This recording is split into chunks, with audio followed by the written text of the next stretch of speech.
And then on the back, some very specific ways in which we engage with one another, support one another, and serve the church. So, all of that is a lead up to the first kind of open-ended discussion question I'd like us to spend a few moments on. I would like to ask this question. How has being part of the ELCA been a blessing to Bethel Church? And I think we'll just live with that question for a little while. And then we'll also talk about the second one, how has Bethel been a blessing to the ELCA, starting with your neighboring churches that are represented here tonight. So I'd like to invite some conversation around the first one. How has being part of the ELCA been a blessing to Bethel Lutheran Church?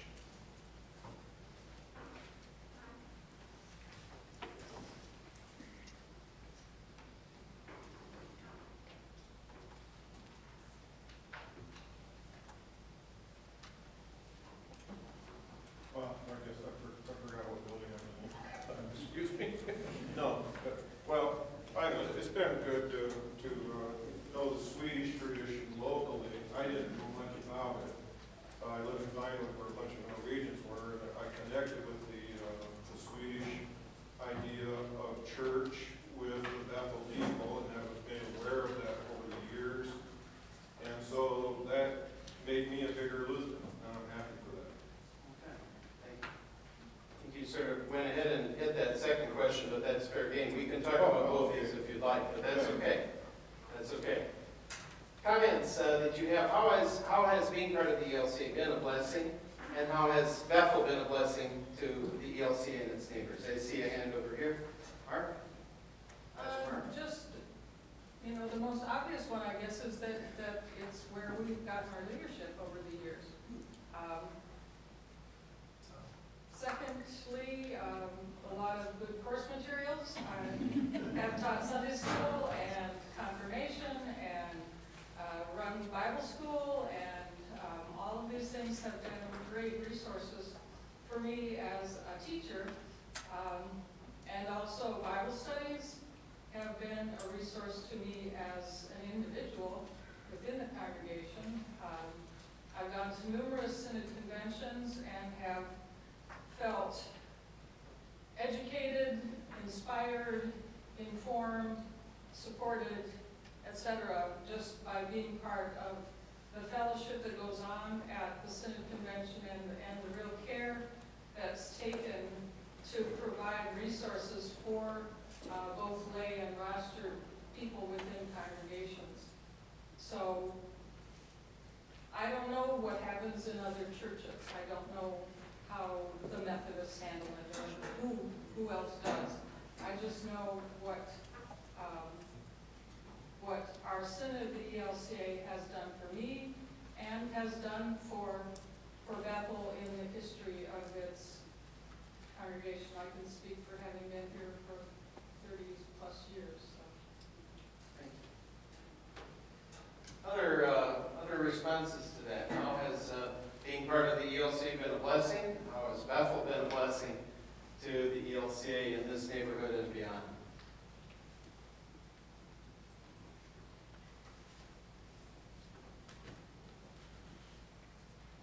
When we first came to Bemidji, I don't even remember what year that was, 1992, I think. Bethel was in town at the time and had a real significant social justice ministry, and that was my first introduction, I remember, to Sister Parish. And there was a very significant Sister Parish relationship with a women's cooperative in Guatemala. And that evolved over the years and deepened, and I had a chance to be involved in that ministry. But from my recollection, there was some real deep roots there with Bethel Lutheran at that time. It was very significant. And when you said in town, I assume you're talking about the former building that was more downtown, right? Okay. Others? Thank you, Mark. My name is Mark Wilson. I serve with the Episcopal Ojibwe as a ELCA Lutheran pastor. And this congregation in its former location in here has always been a supporter, at least in my history, when I was working for this gentleman here, Al Judson, through Pathways Bible Camps. You were vigorous supporters at that time when we had the mini walk-in site functioning in the summer months. And you would invite us in, and we would be able to lead worship and play and share Jesus' love in your midst. And I would grieve any kind of a loss of connection with Pathways and the ELCA Bible Camps. So I'm really grateful for the support you gave me as a young person discerning my own call to ministry. So thank you for that.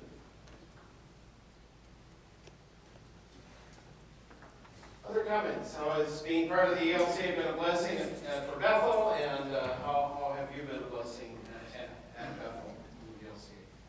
One of the things I have been proudest of being a member of Bethel Lutheran Church, and one of the ways that I think Bethel Lutheran Church has most noticeably served the ELCA in Bemidji is I think Bethel has, since we came here in 1982, it's had the reputation of being one of the most active in social ministry in Bemidji, in the area.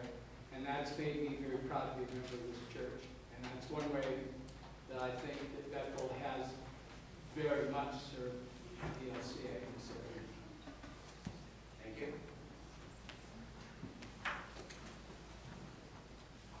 Speaking as a former neighboring pastor, I remember particularly a time during the days of the North Star Mission Post where Bethel really stood up as kind of an anchoring congregation among a number of rural congregations and said, we're in on this, we'll support this, we'll provide resources, not just financially, but staff resources. I remember pulling up in the parking lot here with a big bus or several vans going off on youth trips with youth staff from Bethel. And we're just a real key player for this whole area in that group of congregations doing things together. I think Bethel really benefited from that as well, being in that kind of a role. Thank you. Any other comments? Has being part of the ELCA been a blessing? How has Bethel been a blessing to the ELCA?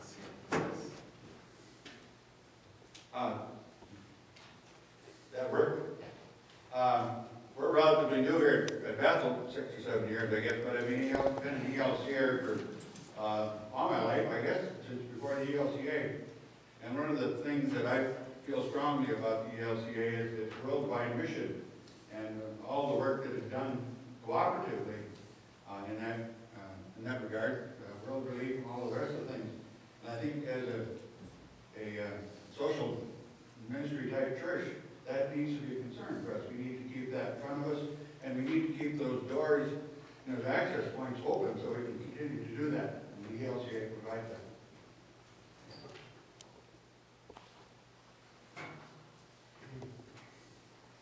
Well, I've been around Bemidji probably way too long. But there was a time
or two more.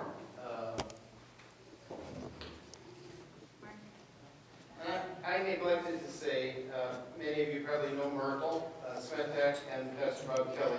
They are members of the Synod Council. I think the council knows that, but just in case you don't. And of course, Pastor Peterson is my colleague on the Synod staff, Steve Peterson. But I think you know. There you go, Myrtle. There's your introduction. Okay. Well, I'm from New Salem Lutheran in Turtle River, and we were affiliated with Bethel years ago. And also, I remember years and years ago that the Bethel Church helped us with the Head Start program, and I was part of. I had children in the Head Start program, and I was also one of the teachers' aides in the Head Start program.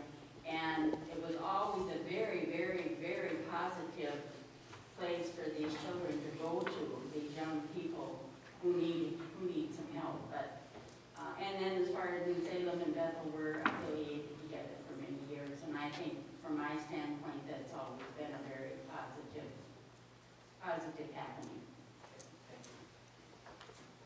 Anybody else on this open-ended question? Anyone else? Okay, well, thank you. And we can certainly return to these thoughts as the evening goes on, but in the interest of respecting our time with one another, let's go on now, having kind of laid that groundwork a bit. Let's open up the floor to talk a bit about some factors that have led Bethel to consider disaffiliation at this time. What issues have led the congregation to consider disaffiliation from the ELCA? And so once again, the floor is open, and we will want to hear from you if you'd like to do some sharing.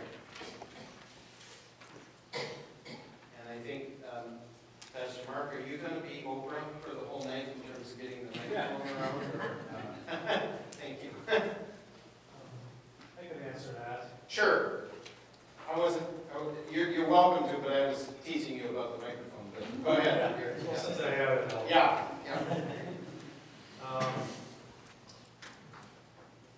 The process, or the reason was the 2009 Churchwide Assembly. And in November of that year, 22nd, we had a congregational meeting. We did four things there. We began the process of amending our bylaws, and the vote was 55 in favor, and so we set up a committee to do that. We redirected our benevolence from the churchwide, and we funded only the synod only. And that was another question, and that passed by 49 yes to 17 no. We joined Lutheran Core, Coalition of Reform. That was 38 to 29. And number 4, we wrote a letter of opposition to the ELCA, in opposition to the Churchwide Assembly decisions. That was 55 yes. And later that June, we had a meeting of 2010, a special meeting to vote on the bylaw amendment. That passed 94 to 34 with one abstention. And what the bylaw did was it added back into our bylaws as a congregation what was removed at the Churchwide Assembly in terms of the expectations of ordained ministers and their sexual behavior. And that's what we did until now. And this last annual meeting, we voted to withhold money from the ELCA and the Synod. And in response to that, we asked the council, or the congregation at the annual meeting said, well, let's begin the process of disaffiliating since we're not supporting the Synod or the churchwide. For a number of years, we were starting to do that. In the last 2 years, we redirected the benevolence. We still gave the money away, but we redirect that. And in response to that, the congregation felt if we're not going to be supporting the national or the Synod, then we should decide to take steps to disaffiliate. That's why we're here tonight. So that's kind of the thumbnail sketch. And in a way, I think, Pastor Mark, you probably talked a little bit about B, which is what alternatives to disaffiliation, if any, have been considered. Because in a way, this is my interpretation of some of those earlier actions. I mean, I remember, I was here for a Oh, yeah, yeah, somewhere in that you talked about, Yes. an action short of disaffiliation, and the amendment, the redirection of some of your benevolent. Yeah. It's been it's not a knee-jerk thing, all this. Yeah. It's a 4-year deal, so. Yeah, yeah. But the main thing is the church-wide, assembly decisions Uh-huh. of 2009. Okay. All right. So who would like to add? I'm seeing it again.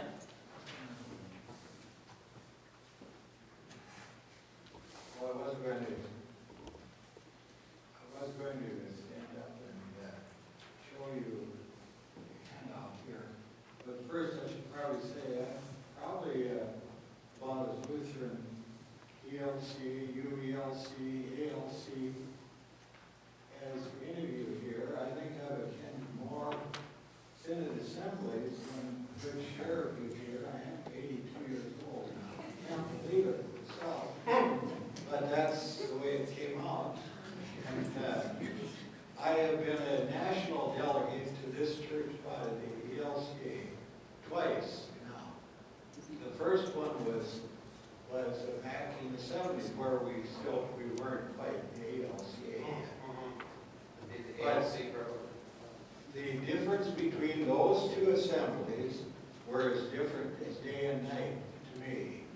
I realize that some of you wouldn't agree with me on this, but I could not believe some of the things that I saw as someone who was reared in a fundamentally Christian home. I was the youngest of 15 children on the plains of North Dakota who know what it is to have hardship, if that's the point to be made here. But my folks and the others in central North Dakota, they had church in a granary. And I saw them many times through my life on their knees with the rest of the congregation, praying that their church could survive. And that makes quite an impression on me as a young lad growing up. Well, anyway, not to belabor this too much, I became a national delegate by kind of default. I went to a meeting in Black Duck because the wife and I said, well, there's a Headwaters meeting in Black Duck. Would you like to go? He said, well, yeah, I guess that would be fine. On Sunday afternoon. No Vikings game, probably, I don't know. But anyway, there at the end of the meeting, it came up, well, I guess we have to have some delegates for the National Convention. And one of the members of First Lutheran, over on the other side of the room, was pointing at me and said, could you go? Well, I've never thought anything about it, what the issues were or anything else. But I said, well, I am retired, I guess I could go.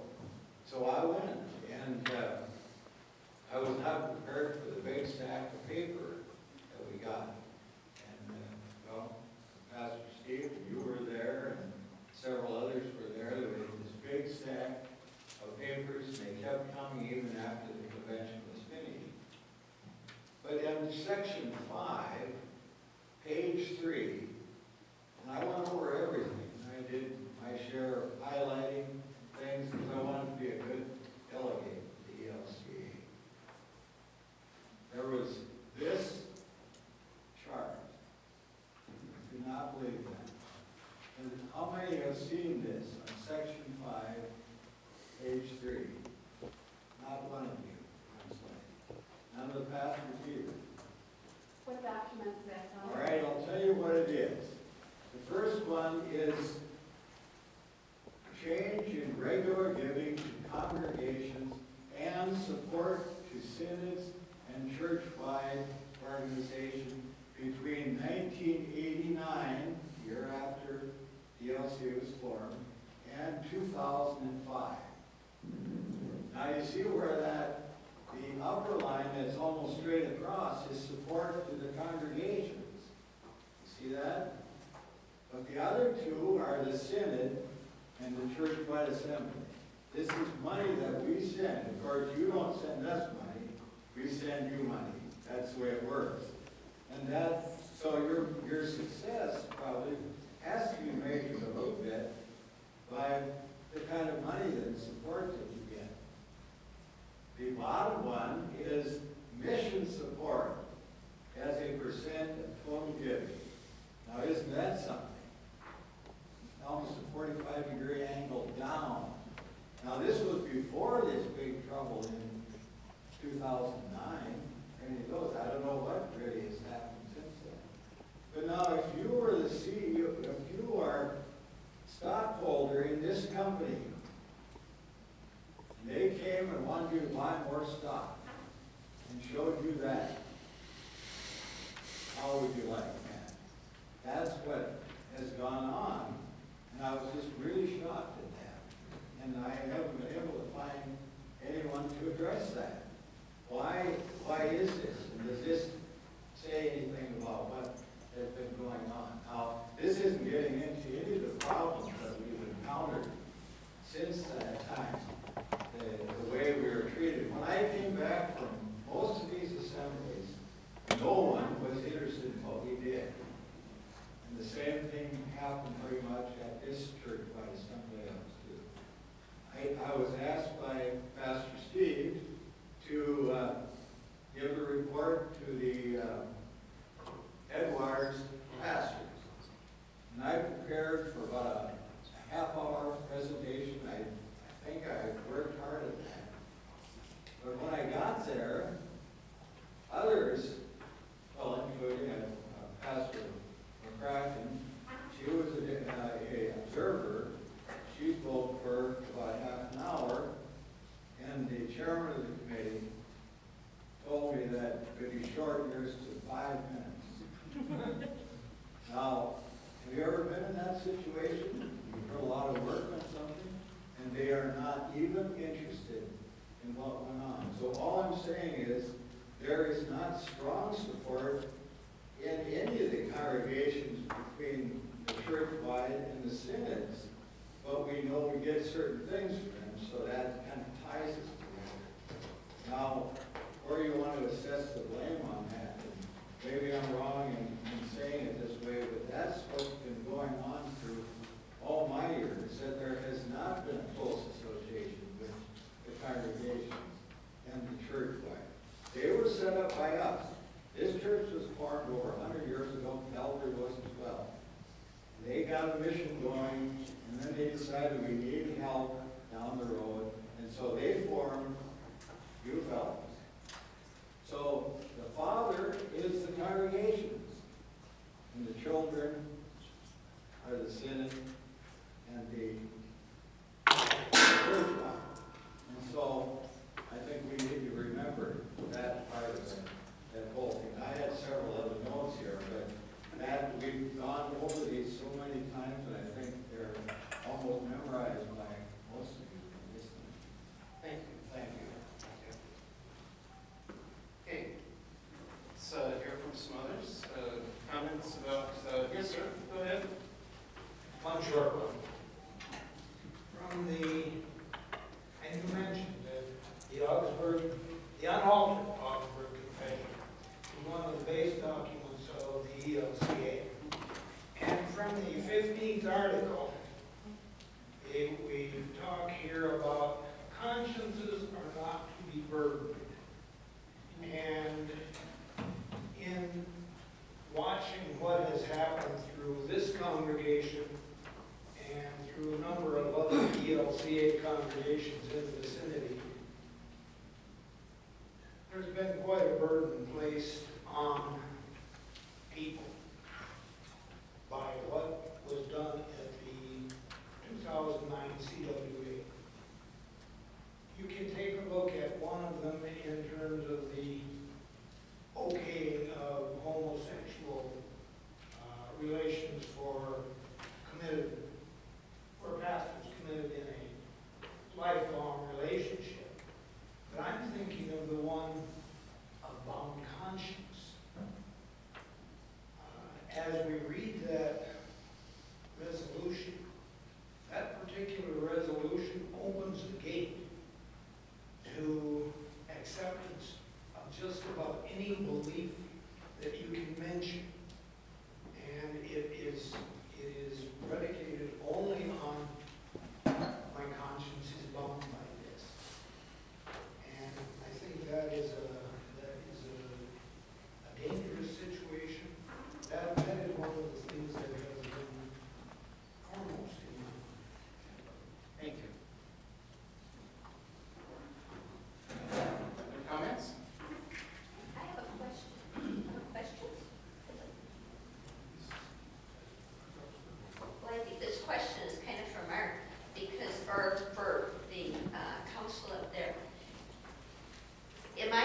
understand, or the way I understood what Mark said, Pastor Mark said, was that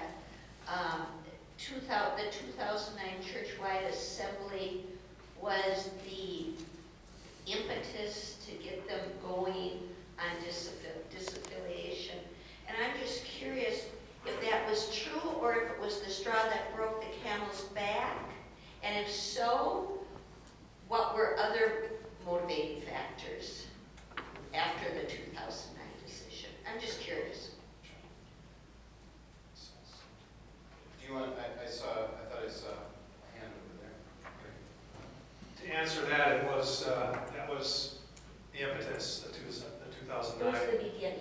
Yeah, it's the result of those actions, yes. I was just wondering, were things pretty much the same, were thoughts and feelings the same for most of the elders of the church prior to this 2009 churchwide assembly, and what prompted a change then in what prompted the changes that came about at that assembly?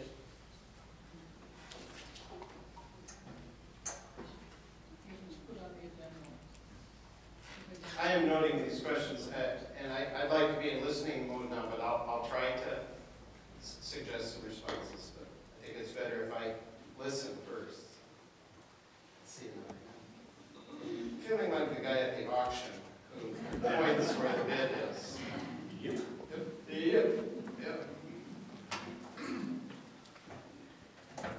There are kind of two parts to what you, on number 4. You said what issues have led, and the other title is what factors have led to the vote. And I think maybe Melanie was asking a little bit about that as well. What Pastor said is true. Those steps were taken. Other factors that have brought us to this point, though, at the time the initial vote was taken, those wishing to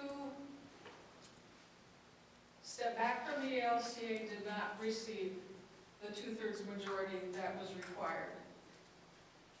I don't remember the exact numbers. The vote was something like They missed it by 10. Missed it by 10.